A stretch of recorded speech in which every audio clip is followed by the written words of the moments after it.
జీవితంలో అనేక బంధాలు వస్తాయి పోతాయి. రక్త సంబంధాలు పుట్టుకతో వస్తాయి.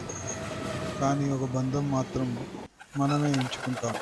అదే స్నేహం. అది హృదయం కలిసినప్పుడు పుడుతుంది. చిన్న గొడవలు, అపార్థాలు వచ్చిన నిజమైన స్నేహం ఎప్పటికీ శాశ్వతంగా ఉంటుంది. ఈ కథ అలాంటి ఇద్దరు స్నేహితులది. రాహుల్, అజయ్ ఇద్దరు ఒకే ఊరిలో పెరిగారు. స్కూల్ మొదటి రోజే కలుసుకున్నారు. మొదట చిన్న గొడవ అయింది.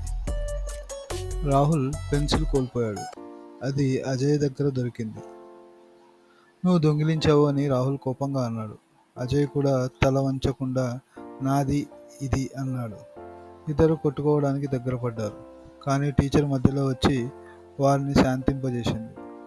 సాయంత్రం రాహుల్ తల్లి కొత్త పెన్సిల్ ఇచ్చింది. అప్పుడు తెలిసింది అది నిజంగా అజయ్దే అని. రాహుల్ సిగ్గుతో సారీ అన్నాడు. ఆ చిన్న మాటతో వారి మధ్య గొడవ ముగిసింది.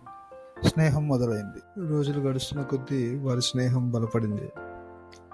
అజయ్కి గణితంలో పట్టు తక్కువ. ప్రతి పరీక్ష ముందు రాహుల్ సహాయం చేసేవాడు. రాహుల్ డ్రాయింగ్లో పట్టు తక్కువ. అజయ్ ఓర్పుతో అతనికి నేర్పేవాడు.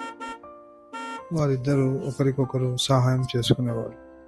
ఒకరు లాజిక్ అయితే మరొకరు క్రియేటివిటీ, ఒకరు ఆత్మవిశ్వాసం అయితే మరొకరు సహనం. ఆ కలయికే వారి స్నేహానికి బలం ఇచ్చింది.